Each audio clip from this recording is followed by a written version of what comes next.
In here. This is awesome. Thank you, everybody, for jumping in. We'll give everybody a second. Scott, hello. Marcus, Thomas, Milton. Hey, Milton, how are you? Eric, Charles, Tim, Robert, Tom. Admit all, admit all.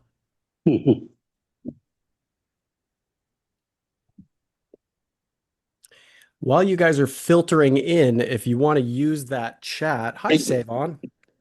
Use that chat to throw in questions that you'd love to see answered. If you see somebody else that asked a similar question, you can just hit the little thumbs up to sort of back up that question. If I can't make it to all of them, I'll try and prioritize the ones that have the most thumbs ups by the end. I have a little list of people that had submitted some questions before the call, so I'll go through those first. But first of all, hi everybody. Welcome to One Grand Film. My name is AJ Rome. I've been in the film industry for 20 years as of this year as an actor, writer, director, and producer. I just finished writing and directing two feature films at the $250,000 level. Prior to that, I did a $50,000 film, and prior to that, I did a $1,000 film. So you've probably seen some of my stuff uh, about starting a film career with $1,000 film. That is the highest leverage thing you can do, in my opinion. Um, and so, yeah, let's get into it. Still got some people filtering in. 35. Thanks again, everybody, for being here. Let me open my chat. Let me get organized. Show chat previews. There we go. Perfect. Okay. We got raising money to start a film. Hi, Curtis. Baltimore, Maryland. How do you make the most out of the $1,000 film once you've finished it? Brilliant question. I will definitely get to that one. All right.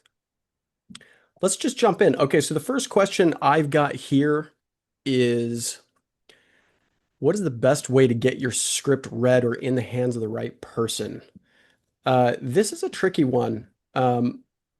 Most of the industry that you've probably come across is sort of a lottery system where you submit your project along with, 10,000 other applicants for some sort of submission fee, and the company that is holding the event makes all the money, and then the prize goes down to like one person. That person generally gets some sort of meeting. Maybe they get representation. I've had friends that have won these things. I've got friends that are represented by Gersh, big giant agencies, and are still not produced writers. I've had friends win the Nichols Fellowship.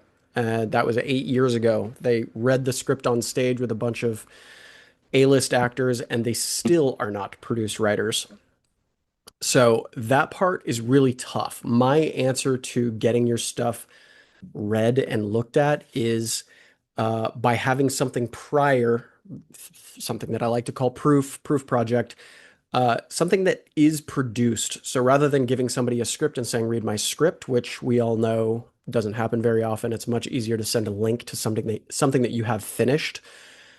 So the best way to get a script read in the hands of the right person is to have something previously produced. And I understand the catch-22 of how do I get something produced when I don't have anything produced? Again, that's where like a $1,000 feature comes in, making something with what you already have access to. Um, Beyond that, it really depends on the levels that you're trying to get it in the hands of. Some actors and filmmakers will have their personal email up on something like IMDb Pro, or you could go to Instagram and see if they have an email option there. That's a good way to do it. Um, so hopefully that answers that question. Best way to get script read and really read by the right person. Yeah, is the kind of key there. Provide an example of an investor deck in order to get cash. I'm going to run through something really quickly that I did, that I just threw in the school community today. If you are not part of this, maybe Marcus can put a link in the chat for everybody. This is a community that I run for filmmakers. It's got courses and a bunch of other filmmakers in it that are like-minded, like you, all trying to get their projects done. I'm going to share my screen so you can follow along with me. But right here, okay, so this is going to answer the question for hopefully a lot of you, because most people are stuck behind the funding, what I like to call the funding walls. So here are the four different ways of fundraising, or the four distinct financing lanes. Level one, these all stack on each other too. So you'll see you need the first one to get to the next one to get to the next one. It's very, very difficult to do it without the previous proof in place. Sorry, I've got a couple more people funneling in. Okay. So the first level, the sub $10,000 film. This one is not, you're not aiming for some big box office success. You're making this for proof, to prove that you can finish a project, you can bring a group of people together, you can direct actors, you can tell a long form story. Um, how it's funded. My $1,000 film was funded on a $2,000 credit card, and then we made about $1,000 worth of returns. That's where we got the $1,000 budget from. That primarily went to food and data storage. So by keeping your team really lean, you can cut as many costs as possible, find people that need those first opportunities and work with them rather than trying to find people who are already established filmmakers that make big day rates and trying to get them to come onto your project for free. It's a good way to piss off people who actually make money doing this.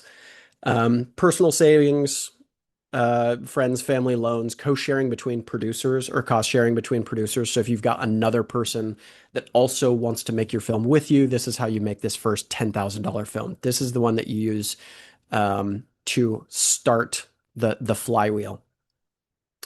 And maybe a highly coordinated crowdfunding campaign. This is not like, hey, I threw my thing on Kickstarter and I recorded a 30-second video of myself and now go like fundraise, give me $35,000. I see that all the time. It's the fastest way to fail. I've included an article here on how to hack Kickstarter. It's a really wonderful article by an author named Tim Ferriss, who tells you exactly step by step how to um, get the most out of a Kickstarter campaign.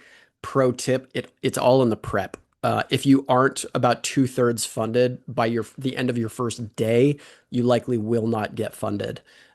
So that is just kind of a teaser to show you how to do that most effectively. Level two. So once you've sort of passed this first level, and I really think you should make a feature film sub 10K before you go up.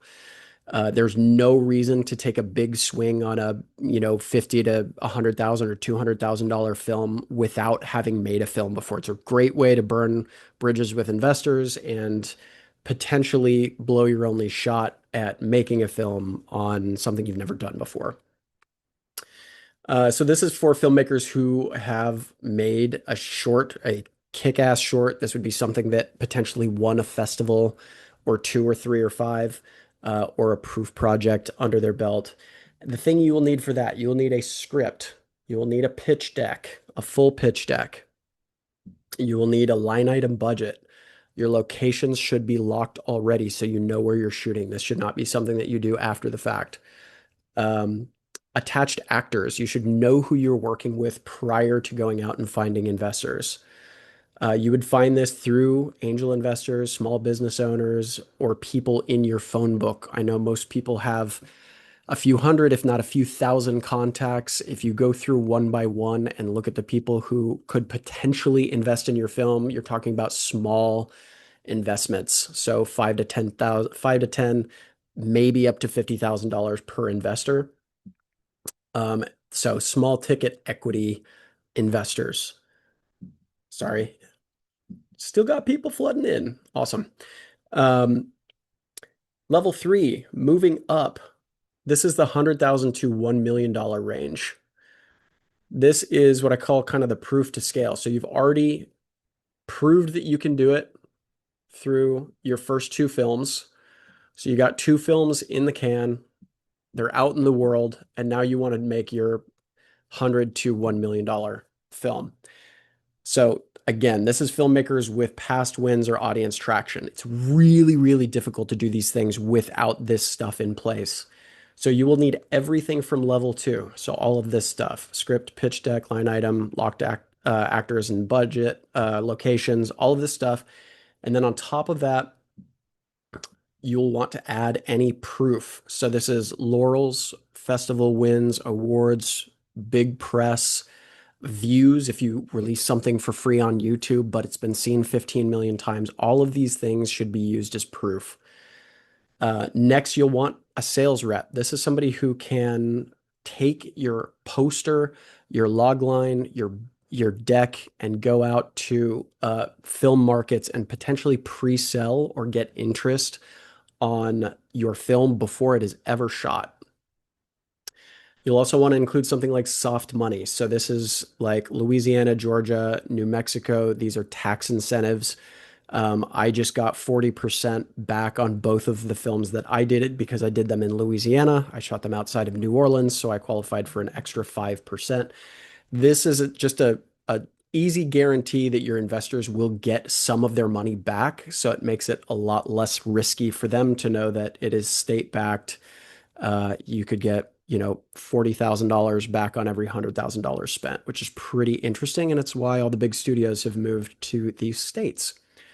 On top of that, small niche brand sponsors.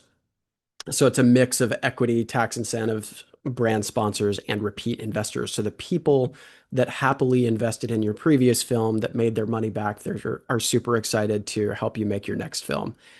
And then that's finally what will lead you up into the million to 5 million or maybe $10 million range. Everything beyond that usually has some sort of bigger studio or big giant producer attached to it. I left it at 5 million because this is kind of what's achievable on the indie level without, being repped by like CAA. So this is for filmmakers with undeniable proof and network access, but you gain all of these things by making previous projects. So you'll need everything from level 2 and level 3 plus development capital. So the way that these films work, the way that I've seen them work is by getting seed money, which you'll need proof to find somebody that's going to dole out $50 to $100,000 in seed money up front. Some of that goes to a casting director. $15,000 to $30,000 can go straight to a casting director. That is the person who will put the script in the hands of the agent and the A-list actor. It is very, very difficult for somebody like us in our position to go straight to an A-list actor. That's why they have agents and managers and publicists and lawyers to create barriers because everybody wants access to them. The fastest way to them is to pay the casting directors that have access to them. So you could go on IMDb, find your favorite actor, look at the last movie they were in, find the main casting director that cast them in the most recent role they were in, and you bring them a check for $30,000 to $80,000 that says you'll sign this LOI agreeing to shoot on these dates for X amount of dollars. So a couple years ago, I did a movie with Morgan Freeman. Morgan Freeman was paid $2 out of the $5 million of the total budget. It might have been about 7 million, but he got paid $2 million for 2 days of work. So he would have gotten a check for $50,000 to sign an LOI. That's basically proof that you attach to your budget that you get to take to investors and say, hey, look, Morgan Freeman is doing my movie. All we need is $7 million to do it. But then you've got the proof saying we get to go out into the world with a Morgan Freeman movie. That's how these movies are made. Very, very, very commonly. Next would be foreign pre-sales. So this is again having a sales rep that can take your poster, take your LOI from Morgan Freeman to all the film markets. So this is the thing. You need a network of people and you need time. That's why this is so difficult. That's why people spend years and years and years chasing around 20 to $100 million projects and will never ever get them made, is because there is a laundry list of things that need to happen before these films actually get made. Um, Large brand sponsors. So it's, equity, soft money, pre-sales, brands, reinvestors. This is kind of the process to getting a film made this way. So you don't need millions of dollars to make $1 million decisions. Most filmmakers aren't underfunded, they're overreaching. So pick your level, play by that level's rules, and level up after the win. If this is helpful for you at all, if you got something out of that little chunk, leave me a little thumbs up in the chat, or ask additional questions if that didn't answer it. But hopefully that covers the basis for most of the fundraising questions. Get my list back. All right. Somebody said, how can I get started from scratch with no startup cost? That doesn't work. No startup cost. There's always going to be some cost up front. But they said, is it a good idea to start a production company with an EIN so that I have my own company to back me? When it is time for investors to invest in your film, you do need an LLC in place. You'll generally start an LLC for every project you make. So you might have an LLC that's your production company that owns the LLC that the project is contained in. But the reason for that is um, if you have two different projects and two different LLCs, and one of them is really successful and the other one flopped, and it keeps investors from going after the successful one. So it just helps you, it helps to protect you as the filmmaker. So you do want an LLC that houses each project, and it is required by the distribution companies that your script is owned by the LLC. Um, let's see. This person is saying, I'm not having any writing roadblocks. It's connections I lack. My screenplays are complete and written with final draft. They're ready for presentation and sale. That's the thing. There are statistically, let me pull this. Let me pull this statistic up really quickly. So I did some research recently on uh, how how many uh, films get made per year. So I actually had this answer for you. This is the odds of getting a script made. There are essentially 50,000 screenplays registered to the WGA every year. 50,000. The order of 50 to 100 spec scripts, original scripts written on spec, are sold to Hollywood in that same period. So like, I don't know math. What is that math, Marcus? 0.1% of scripts that are submitted to the WGA actually get made. So the important thing is, and the thing that everybody should be focusing on, everybody has a big script idea. Everybody has something that they want to sell. But the problem is that without that proof that you've made something before, that your writing is viable, it is incredibly difficult to get your script looked at in just script format. Now, there are other tools. People are making AI short films and sizzle reels and that sort of thing. But if you look at filmmakers like Sean Baker, for instance, who just swept the Oscars, he started his film career on a $3,000 film. He put himself on the map with a $100,000 film called Tangerine. And then 4 films later, he swept the Oscars. This is the type of way that we need to be thinking, because going straight at Hollywood is like bringing a bow and arrow to World War III and hoping you do some damage. Like, it is set up that there are so many barriers to entry that the people who get through are the people who create something that didn't exist before. Um, this is the Robert Rodriguez's, $7,000 with El Mariachi, and then now he's a multi-billion-dollar director. Uh, Christopher Nolan, $6,000 was his first film, and that was just the cost of the film stock. That's, multi-billion dollar Oscar winner director started his film career on a $6,000 film. So take the resources that you have access to right now and just make whatever you can. The most important part of it is that it's a viable, commercially viable film, so you can put it out to an audience and an audience will come and find it, and that it's got you, your DNA of your artistic vision, your artistic thumbprint is in that. So it's your unique voice. So don't go out there and copy Tarantino. There's already a Tarantino. There's already all these other filmmakers, but there's no you out there yet. So you making your thing, no, doesn't matter what the budget is, as long as it really encompasses who you are as an artist, that is the most important part. Um, so casting and budget. So we went through budget. We kind of went through casting. The biggest things for casting, um, if you're trying to find lower level actors, we're not talking A-listers with crazy agency barriers, but you're talking just really good actors for your films. If you're not on casting networks or Actors Access, breakdownexpress.com, you want to create an account with Breakdown Express. It's where all of the viable actors are. It's where all of the repped roles are, and it's where all of the biggest breakdowns for all the big films are. So it's where you're going to find the most experienced actors, but you're looking for people that need opportunities. So all you have to do is create an opportunity that's interesting for an actor, and you can find actors that will work on your projects for next to nothing because actors want to act.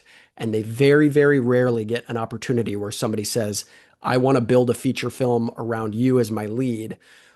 More often than not, actors are getting auditions for things that they don't even really fit for, trying to shoehorn themselves into this tiny little box that will eventually just go to the person that actually just fit that role perfectly, if that makes sense. Um, so Actors Access, casting networks, those are the two big ones. Those would, if you're looking to cast, those are the two big sites I would recommend to everybody. That is where all of your viable actors are that are actually putting in the work. They're getting their headshots, they're getting their demo reels, they're taking acting classes. That's where you're going to find your actors, find your hidden talent, find the people that are amazing that haven't had that chance yet, write something amazing around them. And, I think a lot of like one big thing that I could hand down to everybody that I think is one of the most powerful tools you can have in your arsenal for every filmmaker here. Just because you are constrained by budget doesn't mean you are in a weak position. More often than not, I see filmmakers saying, I don't have any money to pay actors. I can't find crew because I don't have money. You're short selling yourself and you're forgetting the position of there are very few opportunities for filmmakers when they're first getting started. So for you to be the opportunity creator, to be the person spearheading the project that these people will get their first opportunities from, that's what every filmmaker needs to get started. So by saying I'm looking for an actor who is dying for their first lead role, or I'm looking for a cinematographer who's only done short films, they've got their own gear, but they're dying to put that feature film on tape. Like that is how you approach people and find the value that you need, regardless of the budget. The next part about that, do not ask them for a month of their time. Make sure your shoot is like 5 to 10 days tops. That way you're not asking somebody to give away their livelihood to be a part of your project. What do we got? What is the best way to get your writing noticed? Answered that. Budget, casting, got that. How do you attempt to approach filmmakers about a project? Just answered that. Um, how to get funding? Answered that. Can a movie be filmed in one location? Yes, a movie can definitely be filmed in one location, but don't make the mistake of thinking because it's in one location, it's going to be cheap. Um, there are movies like Buried, Lock, and Phone Booth that are all one location movies that they spent millions of dollars on. The real way to save money isn't necessarily fewer locations. Definitely try and stay under like five. It's really in lighting setups. Over complexing complexity, adding too much complexity to the filmmaking process is what makes your budget go up. So you need a camera, you need actors, you need sound. and you need a good story. Fundamentally, those are the four things that make a good movie. So if you can do those things, strip out everything else that makes everything slow and complex, and you can get a movie shot for cheap. Um, what do you need to know to be taken seriously? This is kind of why I challenge everybody to make a feature film, regardless of how much experience they have, because make eventually that's where everybody sort of wants to be. I don't think anybody necessarily wants to have a career in making short films because there's just no financial benefit to that. There's no way to really monetize short films. There are a bunch of websites that are graveyards for short films. Uh, but the money's in features, you know? And so even if your first money is hot garbage by the time you're done with it, like Quentin Tarantino didn't even release his first film. He spent 3 years on it, but he says it's the best thing he ever did because it taught him the process. And without having made that film, Reservoir Dogs wouldn't have been a thing. So the thing that you need to know to be taken seriously in the industry, in my opinion, is having made a feature film. You'll learn everything in that process and you'll start to gain relationships that you need to get your next one made and your next one made and your next one made. Um, so making features will give you the knowledge that you need to be taken seriously. Do you need an agent to show your work or present ideas for a show or movie? Yeah, a lot of people want to pitch. You know, I see this a lot that people have their big idea. It's $50 million. It's $100 million. I just need to show it to Netflix. You and everyone else, you know, everybody has that expensive idea. The best way here, I'll give you a little story. So there was this filmmaker, um, this beautiful blonde filmmaker, and she was booking all these horror film kind of bimbo-y dumb girl roles. And she was not dumb, and she knew she wasn't dumb. And so she sort of removed herself from the acting side and went and learned how to write. Her and her writing partner wrote two feature films. One of them was a $100,000 budget. The other one might have been a little bit more than that. They submitted both of them to Sundance. They both got in the same year, and one of them actually won. It's the first time it had ever happened. So this actor, frustrated with what she was doing, went and learned how to write, actually made the movies, key here, making the movies, won Sundance and got a Netflix deal making shows for Netflix. That actor's name is Britt Marling. She made the show called The OA, and then she made a follow-up called The End of the World or Murder at the End of the World. Um, and her advice to filmmakers is, you know, there's this big castle on the top of a hill and everybody's trying to get into that castle. And so if you climb up most of the hill and you start building your own village next to the castle, eventually they'll notice and eventually they'll open the doors. But the key is you don't just go in when they ask you to go in. You run in, you grab everything you can, and you take it back to your own village. Build your own Hollywood, build your own network. It's the only way to actually have control over your own career. If you haven't seen Mark Duplass's The Cavalry Isn't Coming from South by Southwest in 2015, it is one of the most inspirational talks I've ever seen, and it led to this whole thing. The whole reason any of us are here right now is because of that talk and Mark Duplass saying, "Go make a film for $1,000 and watch what happens." And that's what I did. And honestly, that's why we're all here right now. All right, I finished the pre-questions. Let's jump into the ones from the chat. Okay. Sorry, I'm falling behind on the chat. I'm going to catch up. Let's scroll to the top. All right, where are we at? Hardest thing to do is raise money to start a film. Hopefully I got that, Gary. Hopefully I covered that for you. I will send in the email. I'm going to send right after this. I'll send the recording of this so you can go back through it and watch again if you would like. Curtis McNeil from Baltimore. What's up, Baltimore? How do you make the most of your 1K film once you finished it? This is a great question. So your first film is not supposed to be some giant box office success. The only reason we know about Christopher Nolan's Following is because his next films were so successful. It's not that Following went and made $10 million or $100 million. The films like Blair Witch Project and Paranormal Activity are complete outliers, and that should not be what you're aiming for.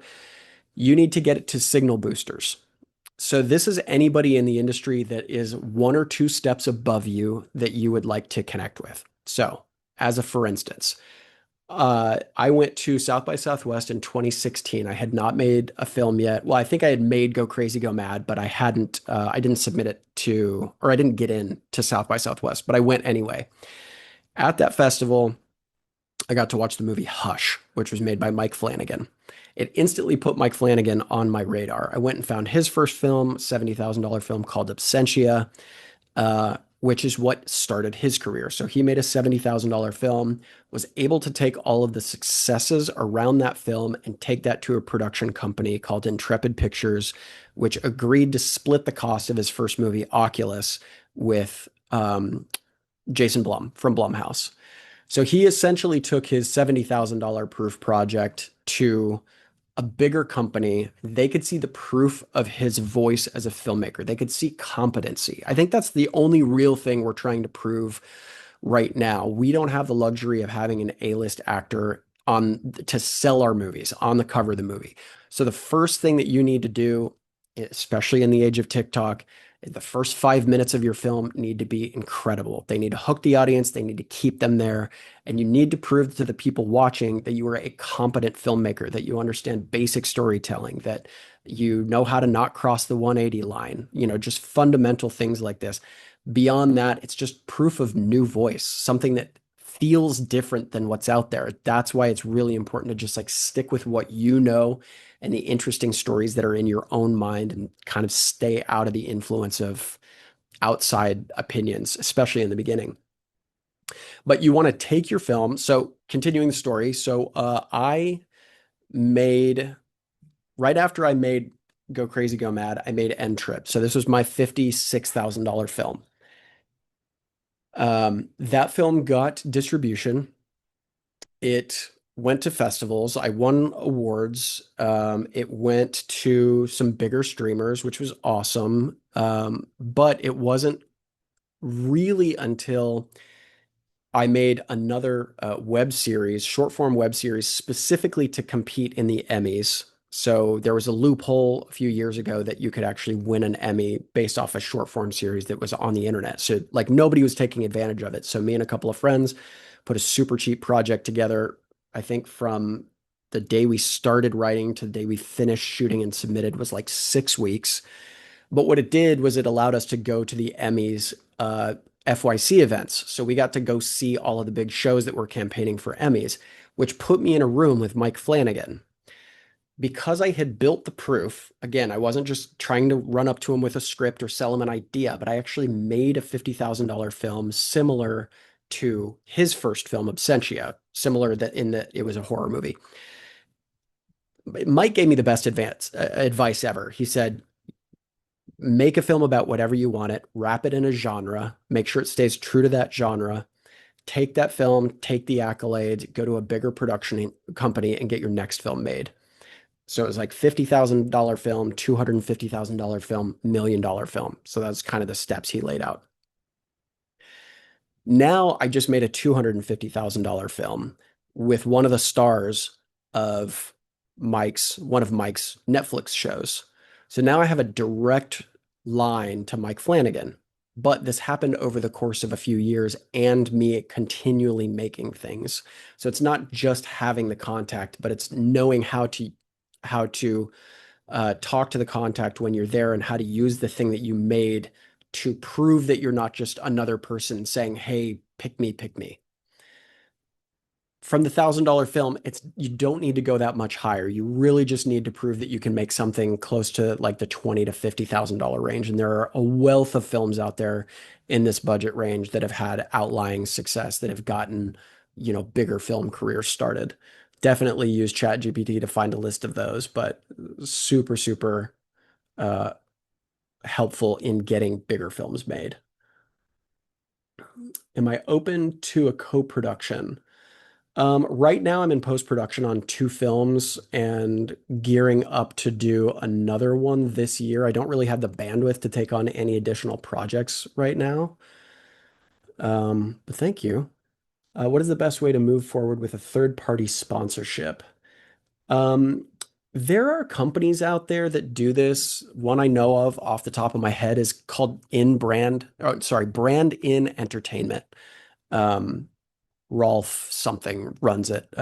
I'm actually working with him on the two films I'm working on now. Uh, it is not that easy. It's not like, hey, Pepsi, pay me $1 million and I'll hold a Pepsi in my movie. You have to provide an insane amount of proof. You have to write all of the brands into the movie and give them examples of exactly how their product will be depicted within your movie. It is an immense amount of time to go through brand for brand and figure out which ones. And they also have to know that there's an A-list actor attached and that you've directed $1 million film before. Like you have to jump through some crazy hoops to get that to happen. You can find smaller vendors, local vendors. For instance, on one of the last films we did, there was a guy with a THC drink brand who had his uh, Cybertruck wrapped in his brand, and he was like, "I'll throw you 10 grand to just put the truck in there." So it's you could find something on that level. But if you're looking for bigger ones, you kind of have to have bigger movies getting made with A-list actors. Otherwise, the brands aren't even interested. How do you find a trustworthy cameraman? I'm directing it, but it's hard when you're in the scenes, also struggling with anxiety. Wow, three very different things. But I've been there for all of those. So first, trustworthy cameraman. Um, Trustworthy as in, Tal, are you here? Trustworthy as in is going to show up when they say they will, or they know what they're doing with their camera in their hand. Um, if you're looking to find people who will shoot narrative stuff cheaply, um, find documentary or reality uh, camera operators. They're usually miserable, but they make decent money because most camera operators want to get into narrative stuff and they find reality as a nice side job, but then get stuck on the hamster wheel. This is the exact two guys that I had on my second film, End Trip. They were just like dying to do narrative. They never had the opportunity to do a feature before, but they were good with their cameras. They owned their own gear and they were willing to come on for like $100 a day. So that's a great way to find a trustworthy person. And then searching beyond that. I searched for years to find my DP that I work with now. Um, you're directing, but it's hard when you're in the scenes, struggling with anxiety. Yeah, that's just something that comes with practice.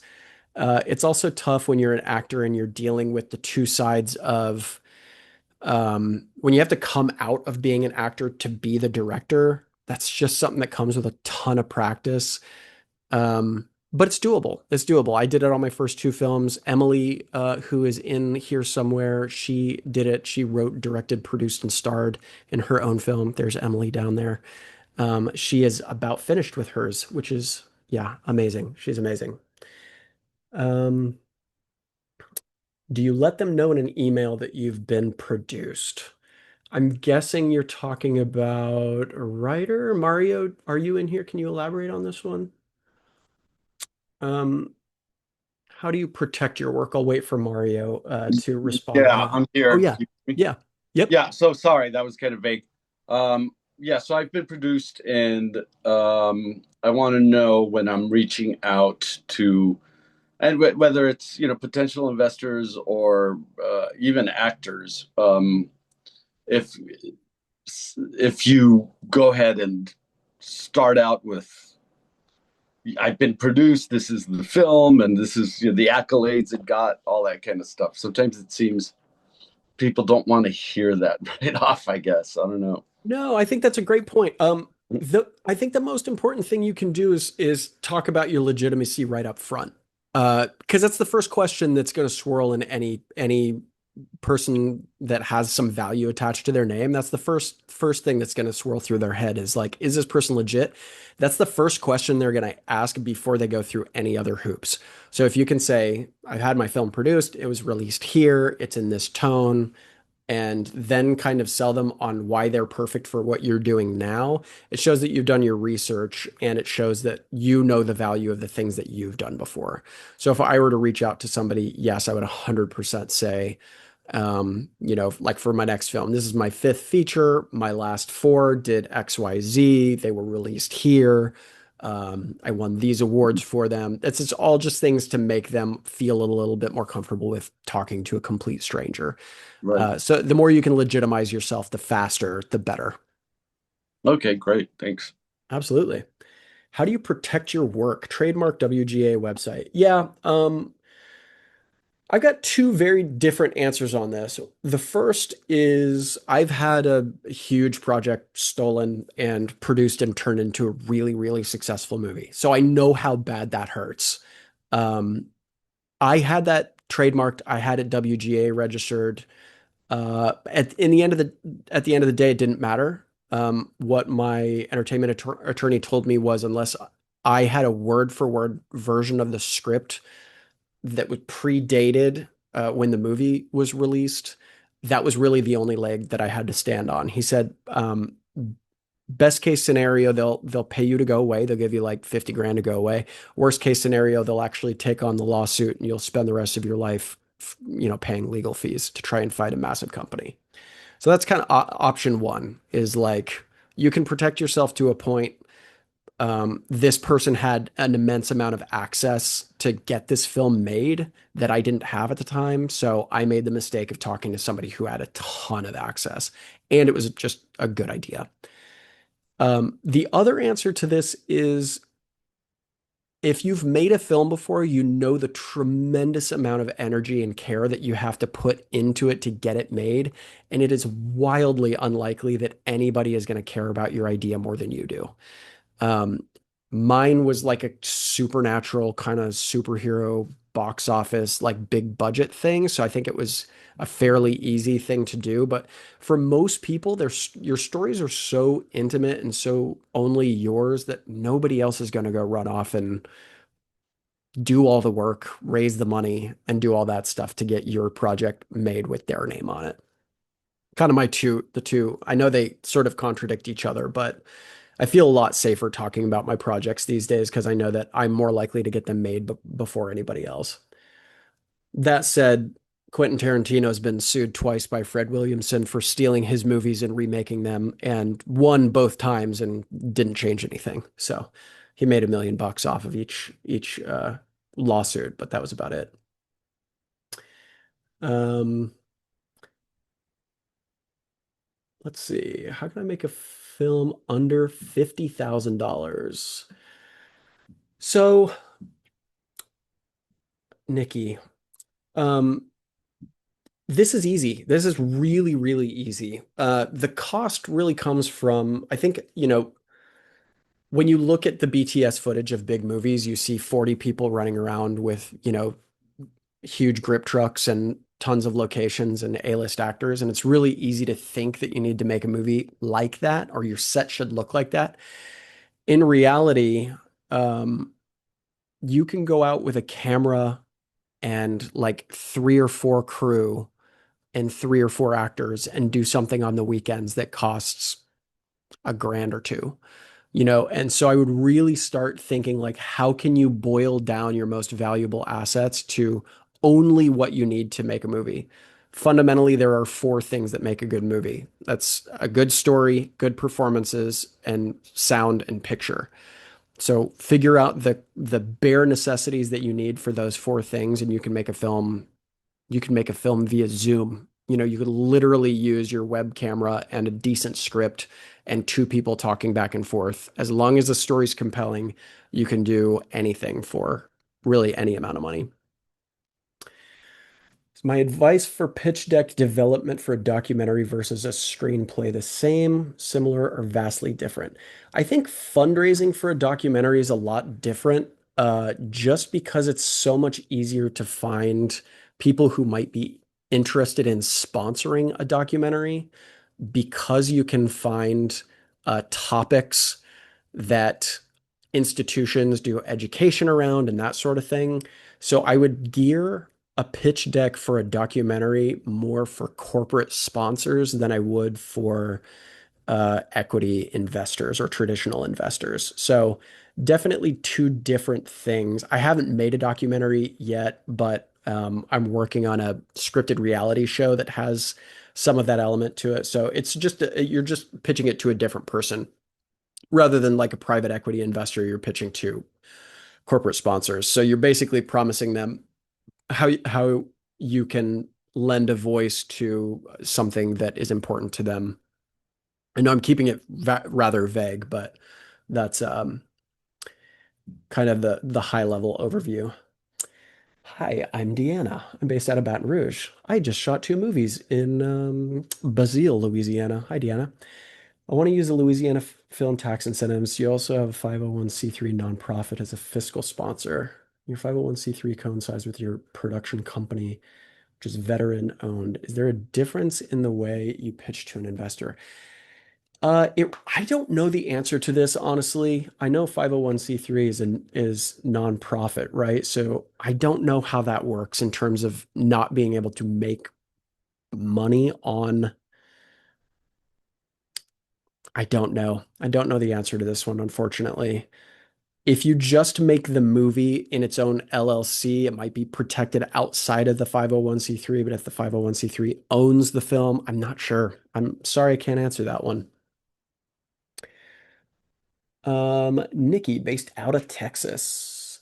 You have a script about your life, the only way an Indian woman in the US military, three deployments under your belt. You've gone through quite a lot. You'd love to start. You have your original guys with you and your squad. That's amazing. It sounds like you've got the beginnings of putting that together. So if you're trying to make a movie, I would think about the most intimate, small version of that that you can pull off by yourself just to prove the concept. And then once you can show that that works and that you can tell that story, that's when you can start to develop bigger projects. And the great thing about making things with your friends is it's a bonding experience. I mean, every filmmaker that I've worked with in the past are pe the first people I reach out to when I'm working on something new. Links to $10,000 films. Christopher Nolan's Following, $6,000 film, comes in at like 65 minutes. It's barely even a feature. Um, Robert Rodriguez, $10,000 or $7,000 film, El Mariachi. Primer was made for $7,000. The Puffy Chair, Mark Duplass, the Duplass brothers, that was 15,000. Nights and Weekends, Greta Gerwig, and Joe Swanberg, that was 15,000. Joe Swanberg, if you're not familiar, he's made probably 20 to 25 features in the under $50,000 range. He built his whole career on it. Oh, thank you, Jared. Sorry, I'm just coming through. Thumbs ups. Awesome. Okay. No such thing as a no budget film. This is true. There is always equity, there is always experience that goes into it. I'm specifically talking about the actual amount of dollars that goes into making a film. How can we get a copy of the list I just presented? I will attach it, Tyson. I'll attach it in the email with the replay from this after this is over. Is there a link to my next level up classes that are more in depth? Scott, you and I have a call, I believe, later this week, and we will go through it there. I'll take you all the way through. I'll show you everything. Sorry I'm late. No, no worries. Thanks for being here. Okay. How can you meet with a Kickstarter advisor or consultant? LinkedIn. I would just type that into LinkedIn. There are so many. As soon as you post anything on any sort of crowdfunding campaign these days, you'll get just a deluge of people coming in and saying, I know how to make this super successful. So I know they're out there. LinkedIn is probably the best place to do that. I would literally just type in Kickstarter advisor or crowdfunding consultant and just look for people with lots of reviews If they've got reviews, they've probably done it before. If they're just saying they do it, probably run for the hills. Partly because thing WHA, it's the same as Excuse me, I'm comedy. sorry to interrupt you. How do we question? Do we have to type it in, or can I just Yeah, chime? yeah, go ahead and throw it in the chat. I'm going through the ones that have been typed in here, but I'm trying to Oh, fly through them. I got 10 minutes left to answer okay, as many as I can. I got a quick question. How feasible is AI movies? Because they're not 100% really uh easy to make. But what do you think? Is there a good program I can use? Yeah, I'm going to throw that one down to the end just since you jumped in now. I've got some other ones to answer. I love that question and I want to try and get to it though, okay? Okay. Okay, awesome. Let's see. Start with a feature, or you can roll with your series. Here's the thing with series. If you can make the entire series and it's at least a half-hour show and you've got at least 6 to 8 episodes, that is a super viable way of getting discovered right now. If you are trying to just make a pilot episode of something and assuming a big network is going to buy it, I would definitely try and make a feature instead. You can use a feature as a proof of concept for a TV series, but it's so nearly impossible to get a pilot episode bought. And even if they do, they're going to reshoot it, they're going to recast everybody, and they're going to put a different showrunner in place that knows how to get something done. It's very, very unlikely that that pilots get picked up on their own. So either make a feature as a proof of concept or make the entire series if you can. That would be my answer to you, Magic Myron. Yes, Tangerine is was filmed on an iPhone 5C. Uh, if you That's exactly why we shouldn't have any excuses. You can go out and make a movie like this, like or with this, like Sean Baker did. The new 28 Years Later that's coming out was also shot on an iPhone. Granted, he had a multi-million dollar budget behind it, but iPhone can make good movie. Yes, Nikki, you can make a film on your iPhone Pro Max. Absolutely. How do you get that first film out to the public so it can be seen? So this one's interesting. I love this question. Getting your first film out there, this is why I think genre is super important. You don't have millions of dollars like a studio does to aim for the widest audience available, so you want to find the narrowest audience available. So if you can find single moms that are starting businesses and make your movie around somebody like that, it makes it much easier to find things like podcasts or blogs that can feature you as the filmmaker. So you can find your audience through other people who already have audiences built. So this is finding shared audiences and shared borrowed authority. So if you make a horror film and it is your first film and it's a $5,000 film and you know it's good, maybe you get into a festival or two, go scrape leads. And there are tons of lead scraping apps out there. You want to find podcasts that interview horror directors or talk about horror, and you want to send out as many emails as you can. I would start with 200 and you want to get on as many podcasts as possible and you want to talk about your film as much as possible.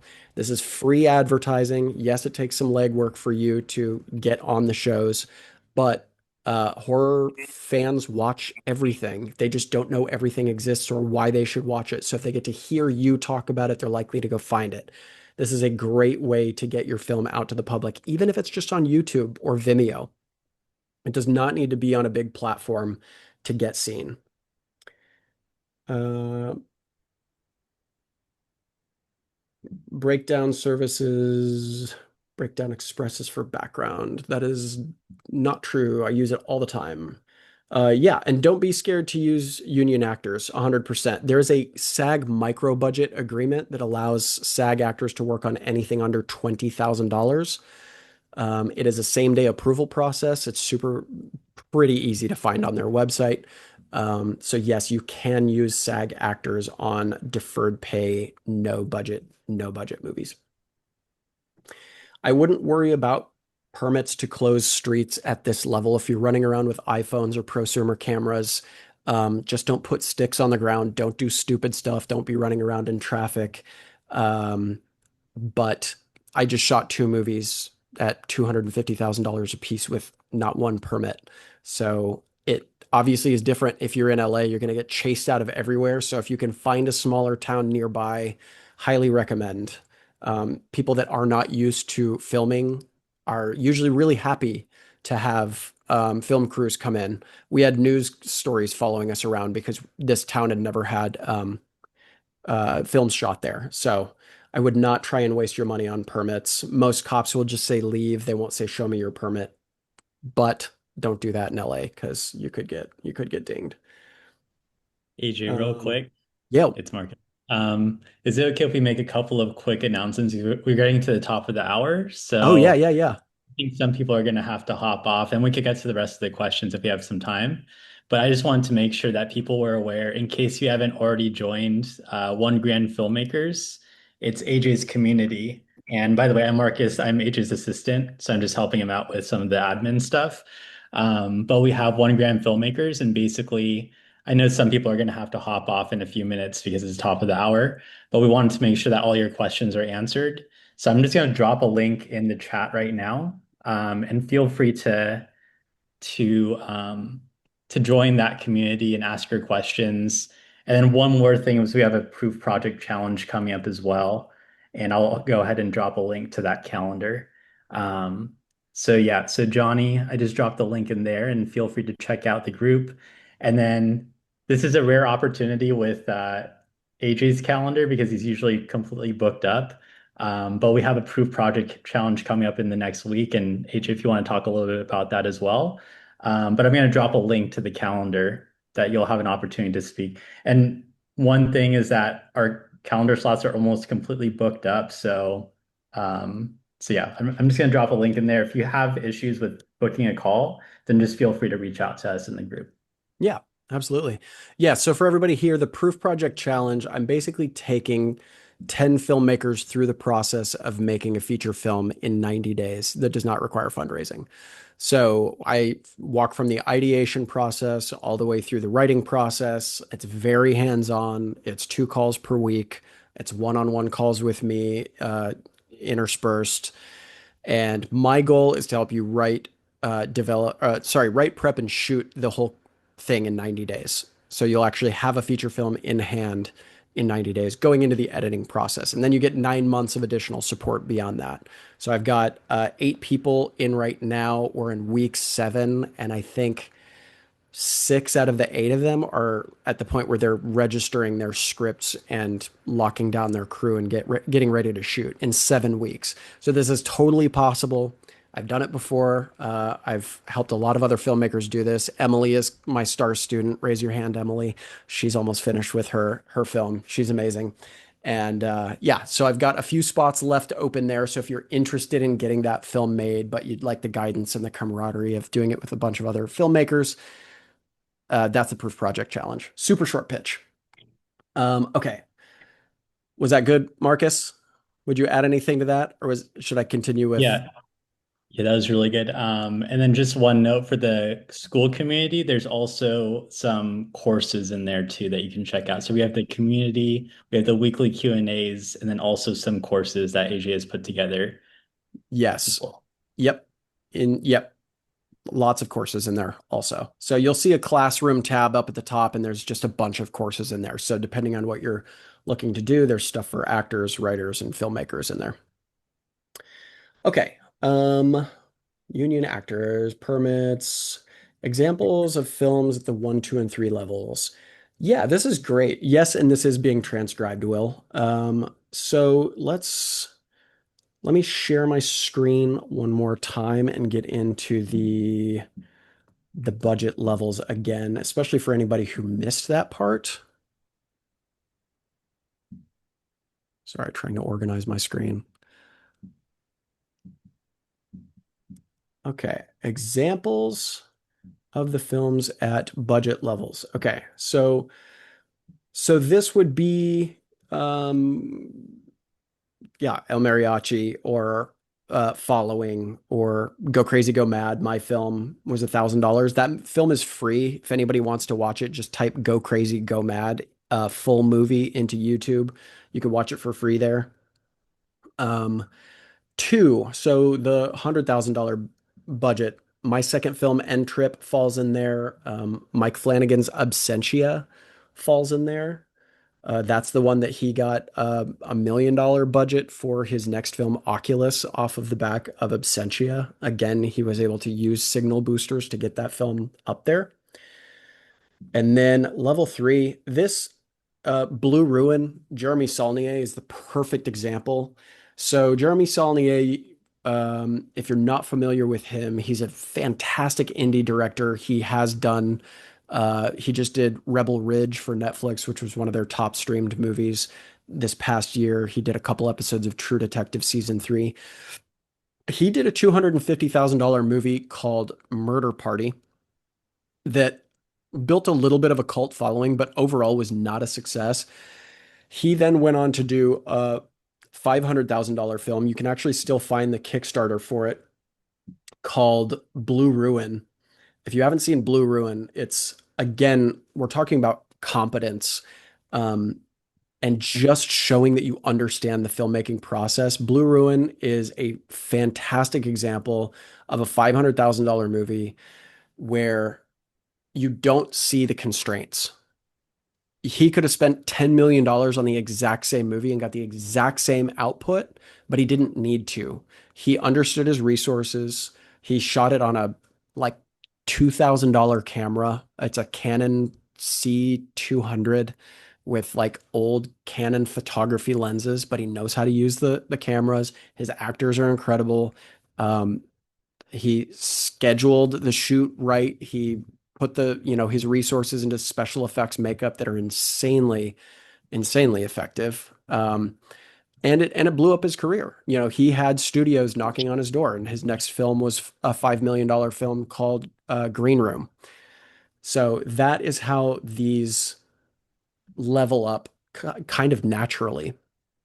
And so just to kind of go back over this really quickly one more time, if you don't have the thing, if you don't have the trust to go out and find, $50,000 to $100,000 as development money to get, to lock in your casting director or to lock in the LOI for your A-list actor, it's because you haven't done the stuff before it, or you're not closely attached to a producer who has. So that's why you develop these relationships through making projects. It's the only way to really build the trust there.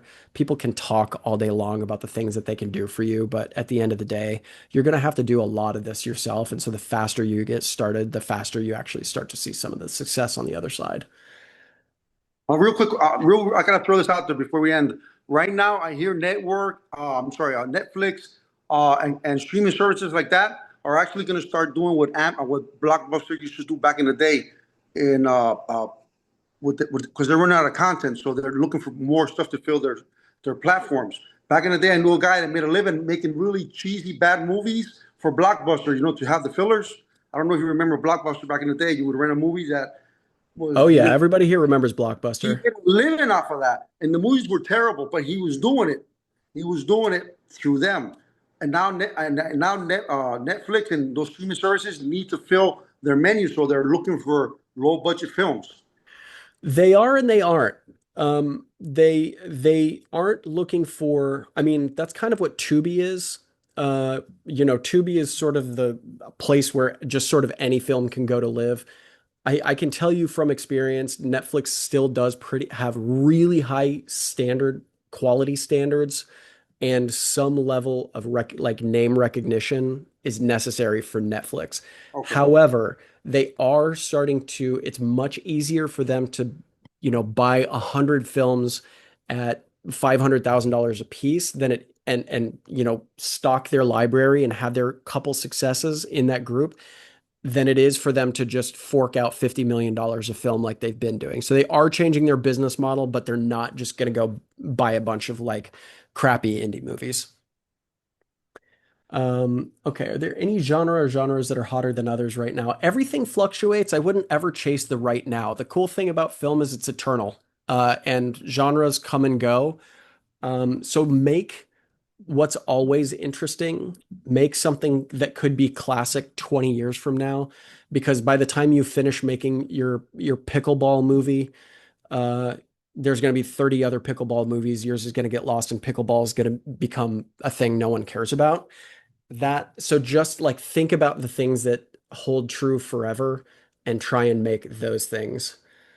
Um, at what point should writers pursue an agent, WGA, etc.? When they pursue you, that is the answer. Generally, you need a tremendous amount of success before they will even look at you. So that would be the answer to that. Work on getting things produced, make good stuff, get it out there, find that proof, and then you can take that proof to an agent, provided they're not already reaching out to you. But generally, agents will reach out to you once you've built enough of an audience around what you do. Sitcoms or series, I kind of talked about that. Be good on terms with local location scouts, managers, assistant managers. They know all the good locations. So funny story. So on the movie that one of the two movies that I just did, we walked into a bar because we needed a bar location. And the guy sitting behind the bar owned the bar and he was also the sheriff. And so we needed a police station, a post office, a bar, and a house. And in one night at the bar, we were able to find all of those locations for free because we made friends with one guy who knew everybody in the town. So that's the advantage of working with like a really small city versus going around like LA trying to shoot at, on Rodeo Drive or something. So definitely, yeah, small towns are better to shoot in. Sitcoms died, write a spec, put it out there, get your chops, but don't sit and wait behind a spec script and hope that someday it'll become a thing. Focus on something that you can get produced. Music rights. This is a good one. I wouldn't focus too much on music for super, super short or low budget things. It was going to cost me $9,000 to put a film from a band I liked in my $50,000 film. It just wasn't, it was really cost prohibitive. Like it didn't make sense. It wasn't going to be an ROI where I could say, my movie's great because it's got this song in it. So just find local music, local composers, local friends that want the exposure, wouldn't mind having their songs in a movie. That's how I would approach it at this level for sure. Yes, I agree. I've used SAG before. They have special contracts. I can do that like a non-union film, flat rate or pro bono. Pro bono contract. Oh, okay, so this is talking about the low budget SAG or micro budget. How can I find a camera person? Okay, so we talked about that. So the best thing that I can suggest to anyone is Facebook. The only thing Facebook is used for now is like meme sharing, political garbage, or groups. And the groups are still alive. And so I would use the groups, create a post. My film is this, it's this budget. We're shooting these days. I'm looking for a camera operator with their own gear that can come and shoot. That will get you so many hits. You'll be swimming in people hoping to do it. The next part about it is trying to find somebody that will work in your budget. So I will always say be as transparent as possible straight up front and just say, I don't have a budget for this. I'm looking for somebody who wants the opportunity to shoot something like this. I'm looking for a collaborator to work on additional projects in the future. That's the best way to really talk to a filmmaker, create those relationships that you can keep working together and sort of bypass the money conversation. Is just being super upfront right away. Um, have script music. It's going to be a bioepic movie. I don't know what that means. Oh, like a biopic, like a biopic. So based on real life, somebody's life. Ready? Yeah, Mandy or Production Hub have crew listed there. Might be a little bit harder to find people that are looking for those early experiences there. Last short had 25,000 views but died. Lots of exposure, but nothing came off it. It's so exhausting to put in all that work. That's why I always just say go for a feature.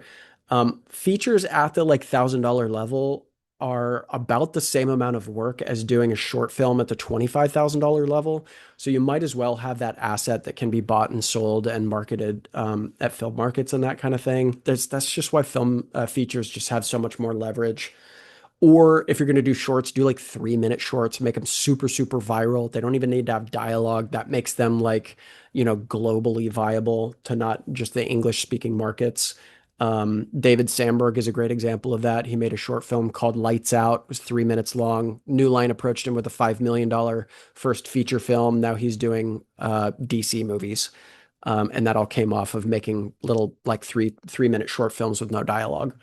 So one or the other, feature films or like the tiniest short films that could go super viral. Um, how important is it to use a green screen or just go natural? I don't, I would say natural. Go natural as much as possible. Green screens are just adding complexity. Unless you have a reason to do it, like you've got a newscaster and you need to do a green screen, I'd maybe use it for that, but I'm not going, I'm going all natural most of my stuff. In New Jersey, if anybody needs a DP gaffer or grip or PA in New Jersey, contact Matt. Matt, you might want to put your last name on there. How to find a cameraman you trust. Right now it's you and it's one person. Oh yeah. Yeah. I mean, that's Facebook groups. So search your city and filmmakers. So Baton Rouge filmmakers. Look for groups that have at least 10 posts a week. The higher amount of posts you get per day, the better. Um, that just means the groups are alive. People are actually going to see what you're putting out there. Also, that they won't steal your camera. Yeah, find a camera operator with their own camera. That way they won't have to steal yours. Is it better to become background actors? I would suggest for everybody that wants to work on movies to go do background work. It's some of the coolest stuff you can do is get on big sets. I did it for 9 months when I first moved to LA in 2005. And getting to walk around on those big sets and see how the big things are done, hear the lingo, kind of see all of it is so cool. Highly recommend. Not necessary to do it before you write a script, but it'll definitely sort of inform your filmmaking concepts. They should have their own gear. Yes, they should, Sage. Sage advice. I shot a micro budget feature. It's held up by the fact that you used a song you can't get the rights to, and now it's now crucial to the movie, probably the best scene you have. You have an LLC. Should you release the film? You will get sued probably. You probably won't get sued, Keith, but you will get shadow banned. Your film won't even play into the algorithms. I would definitely try and find a song similar to like maybe an artist you really like can make a similar song and replace it because you can't reap the benefits of your film if it's not out there. So leaving it stuck under a song is just slowing down the time to reap the benefits. You just did a short where you used an 80s song. It was a nightmare to get the rights from Warner Brothers. Yeah, it costs a fortune. Yep, find a local band. Exactly. Nailed it. What's the difference between a good and a great pitch deck? Um, a great pitch deck is very concise. It doesn't have more than it needs to have. Um, it's succinct, it knows the market it's aiming for, and it knows who it's talking to. And it only has the pertinent information. Pitch decks can get way too long. I think you should get no longer than about 12 pages. Um, you know, in the One Grand Filmmakers group, I just made a pitch deck for a company or for a producer that's trying to get this $10 million film made. What I can do is I can strip out all of the information that's on there and I can throw a template up in the One Grand Filmmakers group and I'll just throw it in the classroom tab. So for anybody that's looking for a pitch deck template that they can go and edit in Canva, I will throw one in there and you guys can have that and use it as you wish. You don't need to have their own gear. It depends on where you live and the budget. He was in Korea. Rental houses were very affordable. That's true. Rental houses are great. You do need insurance and generally somebody with a good reputation with that rental house. That's where things can get expensive. If you're looking for cheaper options, sharegrid.com. It's like Uber for camera gear. So you can just rent people's camera gear that's like right around you for real cheap, usually. Working with someone already in the film industry, what are the working advantages? There's pros and cons to working people in the film industry. I mean, they're usually making money, and so you have to figure out how to incentivize them to come and work for less money on your project when they could be working on something making a full rate. This is why I choose to work with people that are that need those first few experiences on their resume. That is the best way that I've found to find good work, and obviously cutting costs. Missed the pre-questions. Apologize if this was covered already. I've made lots of shorts. Interested in making a micro budget feature. I never know how to get financing. Okay, so Hunter, you, I will send this out in the a follow-up email, the replay, and I go through this in the beginning of the call. D Written two feature scripts, one you plan to direct, one your friend will direct. How many scripts should you have ready before you reach out to get representation? You need to have finished films to get meaningful representation. I even after I finished my second film, I had a manager reach out to ICM. They said they'd need to see another film from me. So that's kind of my next stage with my two films that I'm finishing right now is to get representation. If you find representation without being produced, they're probably not going to be able to do much for you because they use what you've made to get you better jobs. As far as casting my $1,000 film, I love my ideas of using interesting people, actors, non-actors, and having them tell your story. Once you have a few actors, you feel good about any strategies for previewing their chemistry together. Yes, yes, yes, and yes, Matt. So, chemistry reads.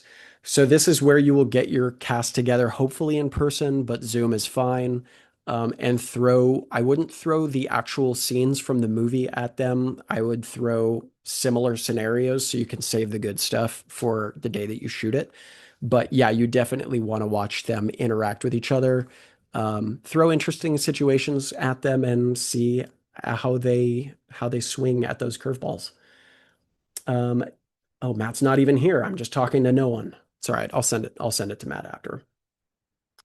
Going rate in trademarking. I don't know. I don't know the answer to that. I don't even know if I know what trademarking is.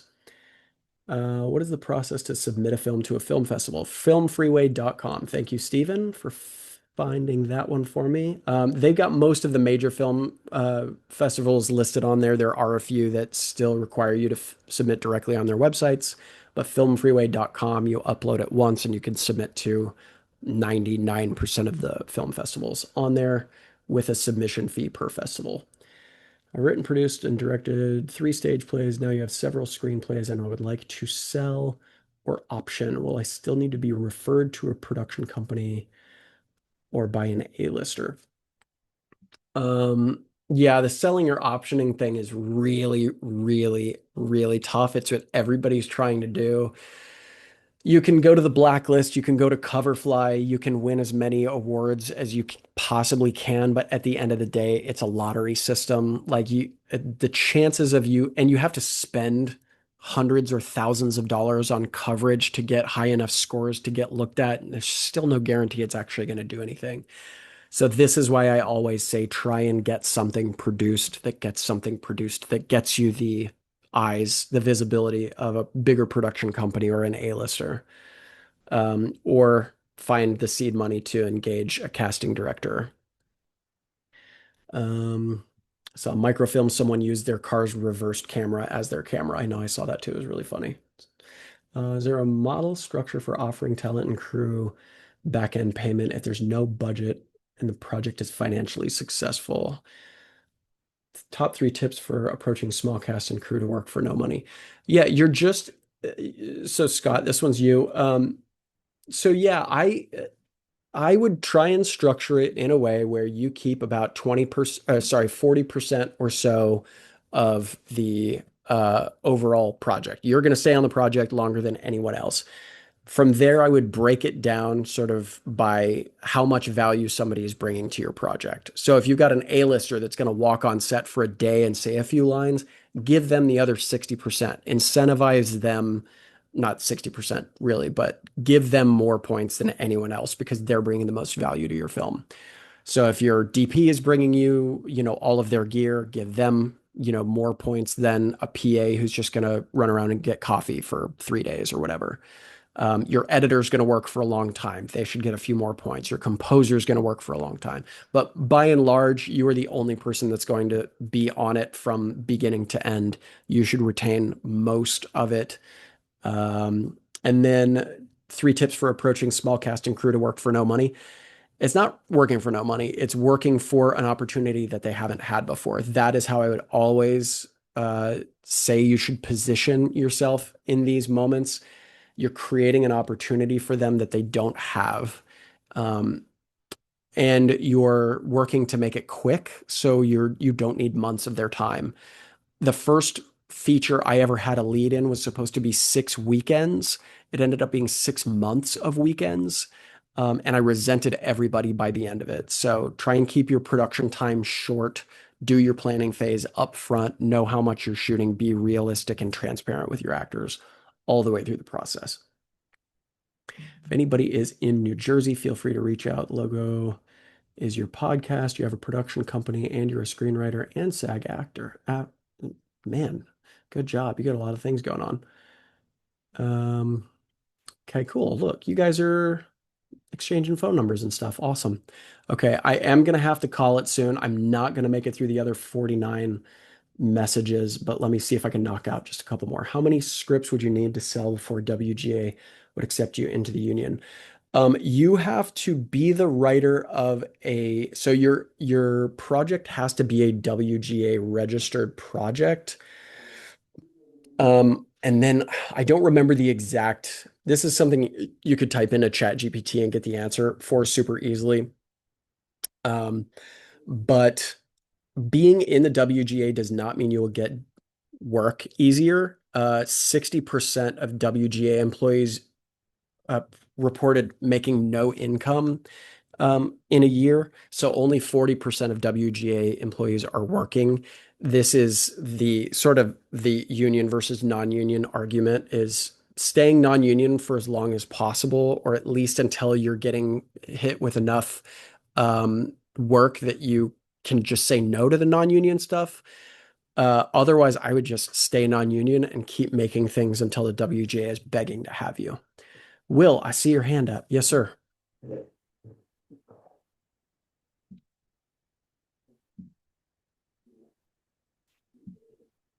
I'm going to answer Will's question, then I'm going to come back to the AI filmmaking question because I think that one is probably at the top of everyone's mind. And then I'm going to call it. But guess what? We do this every Monday in the One Grand Film community. So if you enjoyed this and you'd like to be a part of these, come join me over there. It says you're muted, Will, but I'm ready for your question whenever you want to unmute. There we Yeah, I go. was just going to mention that you said you were going to say something about AI. That was it. Oh, perfect. Okay, look at that. Perfect lead in. Okay, so as of right now, uh, the best uses for AI would be probably very, very short films or sizzle reel concepts. As far as making a feature film, they're not viable yet. Um, this is one of those weird subjects because it's like I know that AI is threatening to take everybody's jobs. It's certainly coming for the ideation side of things, the visual effects side of things. Definitely commercials are going to be the first thing to go when big companies realize they can hire one guy to make a commercial in a small office that they would have had to spend, hundreds of thousands of dollars on. Those are going to go quick. As far as telling a long form story, I am of the belief that right now audiences show up for filmmakers. The only reason I'm going to see a movie is because I know the director or I know the writer or I know the actors in the movie. So until such time AI is creating avatars that have amassed their own massive audiences and people will show up for those, I don't think AI is going to be viable in feature filmmaking. I'm sorry to jump in. I think that would be good for, like, let's say you have a small budget, and let's say your character is a rock star, and you can't fill a coliseum, but you can make a scene through AI where the coliseum is full. So that So might work. yes, this would be one of the use cases for sort of AI used as CGI or in place of CGI. Um, yeah, extending backgrounds, adding small shots here and there, extending out clips. These are all viable means for AI, but as far as like using AI to generate a movie, even getting AI to do two shots that look similar back to back and the characters look similar is a tremendous amount of work. So, AJ uh, Roman, look him up on your phone. not necessarily something I would chase with reckless abandon at the moment. I think I'm gonna be a tried and true kind of made by humans person. I think we will see a seal of approval, a seal of this is human made, soon, because I think also people are just gonna get really, really bored of AI. I already am. I see it on the internet and I'm just like, oh my God, get it away from me. So, yeah, it's definitely an interesting story. Concept, and it could go in a lot of different directions. Interested to see where it goes myself. Hey Jay, can you hear me? Yes. This is Tom Smith in San Diego. Hey, could you please send me snail mail that checklist that you put up on your screen? Can you, like, if I gave you the address, could you snail mail over to my house? I probably can't. If I promise to do that to you, then I'm promising to send it out to 70 people, but I will send it in an email right after this, so you'll have access to it. Oh, okay, that should be okay. I could probably print it out, but do you have my email address? Yes, if you are on this call, that means you got the email from me that this was happening. So I will just email it out to all of the email addresses that I have on file for you guys, and you'll be able to watch this. And I will include a transcript as well. I might have to talk to Oh, Marcus about how to do that effectively. But that's pretty good. yeah, but yes, And where I are will you be. at anyway? Where am I at? Yeah, I live in Austin at the moment, but dying to get Austin. back to LA. I'll be back in LA in a year or so. Okay, super. Yeah, I need to find a directory of production companies here in San Diego because I wanted to think about doing something in San Diego. It's right here in my hometown, but it's a small budget, thing that could happen. It could possibly happen, but I'll just look online to look for production companies in San Diego. Is that kind of a good idea? Yeah, yeah. I mean, even not production companies, you might have to piecemeal them together through Facebook, but that's what I use Facebook groups for. So definitely good way to go about it.